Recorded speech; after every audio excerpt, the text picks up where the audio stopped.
Assalamualaikum warahmatullahi wabarakatuh. Sepak bola Indonesia tengah berduka. Keinginan, mimpi, dan harapan para penggawa timnas Indonesia, para penggawa muda timnas Indonesia yang ingin berlaga di ajang terbesar kedua sepak bola dunia harus musnah.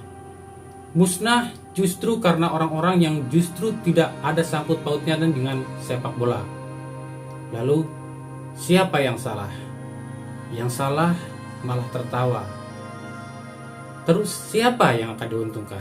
Tentu yang diuntungkan adalah yang menyeting ini semua. Lalu bagaimana tanggapan FIFA? Dan apakah sanksi yang akan diterima Indonesia? Dan apakah sepak bola kita akan bisa bangkit? Dan apakah Indonesia akan terus terkurung seperti ini? Buat kalian yang selama ini menolak, menentang, hingga akhirnya kacaunya sepak bola Indonesia kita, kami ucapkan selamat. Selamat, kalian telah membunuh mimpi dan cita-cita banyak orang, mimpi dan cita-cita para penggawa timnas yang ingin berlaga. Bahkan lewat jalur tuan rumah pun Indonesia gagal di depan mata. Inilah Rio Sport selengkapnya.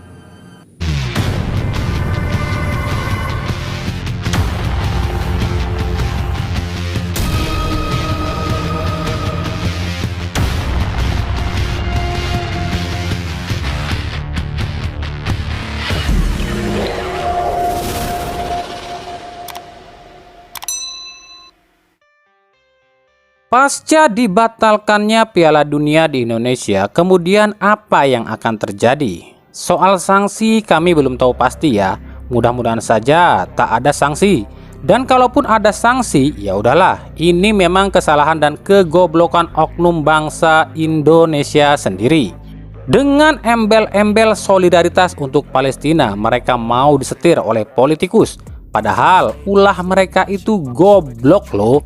Gara-gara ulah mereka, Indonesia nggak main di Piala Dunia. Kalau di Bennett, Indonesia nggak main di Piala Asia.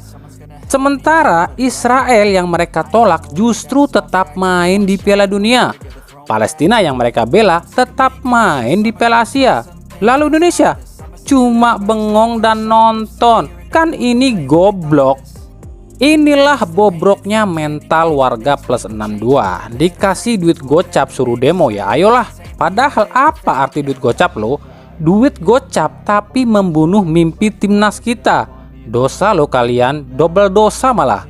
Dan buat kalian para gubernur yang menyatakan menolak, baru jadi gubernur aja udah membuat rusuh. Gimana jadi presiden? Entahlah, kami nggak bisa ngomong apa-apa lagi.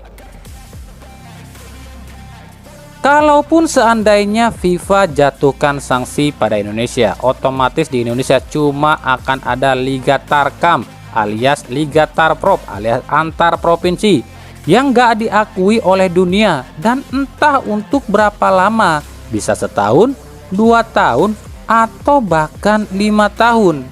Tapi yang pasti denda berupa uang sudah pasti akan diterima Indonesia. Diketahui FIFA telah kucurkan dana kurang lebih 100 miliar rupiah untuk Piala Dunia. Ini artinya uang tersebut harus dikembalikan oleh Indonesia.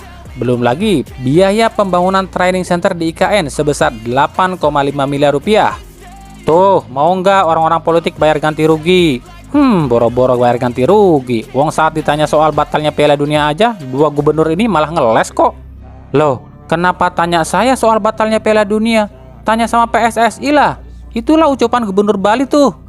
Padahal kalau dia nggak nolak Israel, drawing pun nggak akan dibatalkan di Bali. Pakai belaga nggak bersalah lagi. Kenapa? Ya kecewa lah. Kita sudah menyiapkan sejak awal kok. Kan tinggal beberapa catatan saja yang bisa kita lakukan. Kecewa dia bilang. Dia bilang kecewa, padahal orang-orang justru kecewa sama dia. Coba aja kalau dia nggak nolak Israel. Makanya inilah contoh bobroknya birokrasi kita, bobroknya politikus kita. Giliran ngancurin cepat, giliran disalahin ngeles. Masih ada yang mau tuh nyolok di pemilu. Padahal survei itu menjelaskan 80% dewan yang terpilih itu nggak peduli sama rakyat loh. Mereka itu cuma mentingin dirinya sendiri. Tapi ya masyarakat kita mah dikasih duit gocap aja udah nurut. Apalagi itu tuh banyak bangsat di kampung-kampung yang namanya RT, RW yang biasanya ngancam warga biar ke TPS. Inilah bobroknya birokrasi itu. Bobroknya dari atas sampai bawah. Disinilah terlihat lemahnya PSSI. Makanya kami bilang dan sering kami bilang, PSSI ini nggak bisa berdiri sendiri. PSSI ini harus pemerintah yang pegang. Kalau berdiri sendiri ya gini, disenggol dikit sama politik, amblas. Udahlah, nasi udah jadi bubur, Piala Dunia toh udah dibatalkan. Itulah yang ada di pikiran para bangsat politik yang sengaja bikin ini. Mereka pasti bilang, toh ujung-ujungnya juga masyarakat akan bilang gini, ya udahlah, nasi udah jadi bubur, Piala Dunia kan udah dibatal, dan akhirnya masyarakat lupa dan anggap biasa aja. Itu tuh rencana bangsat para politikus nih. Apakah harus seperti itu terus? Nggak bisa. Kita nggak bisa kayak gitu. Nggak bisa gitu terus. Kalau gitu terus ya akan sama aja. Kedepannya ya pasti akan terjadi lagi. Harus berubah dan diubah semuanya. Yang bobrok-bobrok itu diubah lah. Yang pertama yang diubah adalah rombak dan perbaiki sistem regulasinya, terutama regulasi kompetisi dan PSSI. Yang kedua, bangun kompetisi yang lebih baik, yang profesional tanpa pandang bulu. Yang ketiga, rombak susunan PSSI. Jangan ada orang klub yang nantinya justru akan membuat kompetisi tak sehat. Yang keempat, perbaiki sistemnya, infrastrukturnya, dan perangkat pertandingannya. Yang kelima, singkirkan orang politik dari sepak bola. Dan yang keenam, musnahkan PT LIB.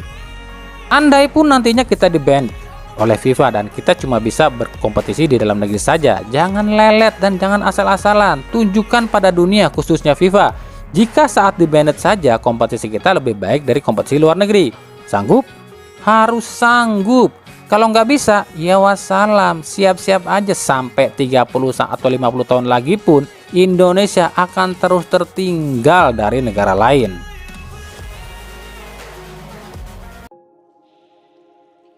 Dengan dibatalkannya Piala Dunia, ada pihak yang sangat senang loh. Siapa sih? Ya tentu saja para mafia bola. Bahkan mungkin ini tuh udah disetting ya sama para mafia dengan melibatkan para politikus gitu. Kenapa para mafia ini seneng? Soalnya kalau Piala Dunia batal, otomatis semua kemodernan di sepak bola pun akan batal, terutama VAR. Sejak Erick Thohir bilang mau beli VAR miliknya FIFA, tiba-tiba ada yang demo loh. Ya iyalah, kalau pakai VAR kan nggak ada penghasilan buat mereka, penghasilan mereka mati, nggak bisa nyogok wasit dan hakim garis, jadi nggak bisa ngatur skor. Nah, berarti sukses kan rencana para mafia ini? Erick Thohir tentu nggak bakal bisa beli VAR yang asli dari Belanda ya, yang harganya itu sangat mahal. Beda dengan VAR FIFA yang akan dipakai Piala Dunia yang harganya mungkin lebih miring. Jujur kami bilang, pintar dan sangat pintar para mafia ini. Tentunya para mafia ini nggak sendirian dalam kerja. Mereka kerjasama dengan politikus, para pemilik klub, dan juga pemerintah daerah setempat. Makanya mereka sukses batalkan dan hancurkan Piala Dunia. Nah, solusinya gimana sih agar masa depan sepak bola dan liga kita tetap aman? Ya tentu saja wajib hadirkan VAR. Caranya, kalau menurut kami pribadi caranya adalah copot Yunus Nusi, ganti dengan Doni Setiabudi yang terbukti sukses selenggarakan liga dan punya VAR. Jadi PSSI cukup beli VAR sisanya. Kemudian faktanya selama ini Doni Setiabudi lebih aktif di sepak bola dan lebih berprestasi dibanding si Yunus yang selalu kontroversi. Intinya VAR wajib utama meskipun Liga Tarkam musim depan, tapi VAR harus ada. Kalau nggak ada ya kembali ke zaman batu, gitu lagi.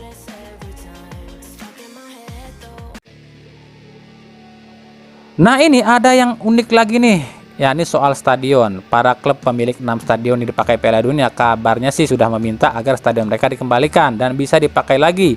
Dan para Pemda setempat pun sudah mengizinkan. Tapi katanya sih PT LIB masih melarang nih. Entah apa ya alasannya PT LIB nih. Ini PT LIB kenapa sih? Masyarakat bola ini lagi sedih. Mereka tak akan bisa dukung timnas lagi. Ya udah biarin aja, biarin mereka atau masyarakat bola ini luapkan rasa sedihnya dengan datang dan dukung timnya di markasnya masing-masing. Ini mah masih dipakai politik mulu sih sama PT LIB. Ya udah, Piala Dunianya kan udah nggak ada, balikin lagi stadionnya. Oh iya lupa, Arema kan nggak punya stadion ya. Jadi wajar PT LIB masih nahan 6 stadion ini, biar Arema nggak sendirian luntang-lantungnya. Apalagi lawan Persija tuh yang keputusannya sangat aneh. Dasar mafia PT LIB. Inilah mafia sejati di sepak bola kita. Kalau nanti Erick Thohir aktifkan Satgas anti mafia bola, usul kami PT LIB adalah titik pertama yang harus diselidiki. Kami dari pengamat sepak bola, para akun bola, para pecinta sepak bola, para pelaku sepak bola, dan seluruh stakeholder sepak bola menyatakan ini tragedi yang luar biasa dalam sepak bola Indonesia. Bahkan Erick Thohir pun sampai memposting gambar gelap. Ya, gelap masa depan sepak bola kita gara-gara politik bangsat. Jika nanti ada orang-orang yang merasa pernah mendukung menolak Israel dan menghujat akun bola dan para pelaku sepak bola dengan kata-kata kotor atau kata kasar, kata-kata lebay, dan mereka masih menonton bola, kami sumpahi haram. Yang kalian tonton adalah jadi dosa bagi kalian karena kalian secara tidak langsung berlaku kejam.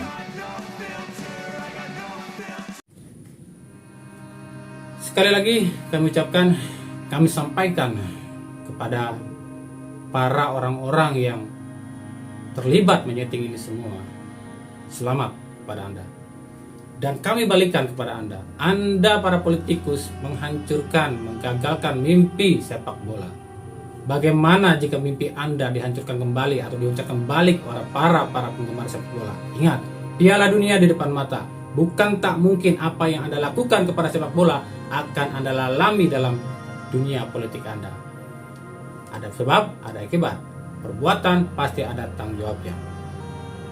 Ikuti terus berita seputar sepak bola, khususnya Liga Indonesia dan pernak-perniknya hanya di Rio Sport. Terima kasih yang telah menyaksikan video ini dan mengunjungi channel ini. Kritik dan saran selalu kami nantikan di kolom komentar atau di media sosial kami yang ada di bawah ini. Sampai jumpa di video-video kami selanjutnya. Salam Rio Sport. Wassalamualaikum warahmatullahi wabarakatuh.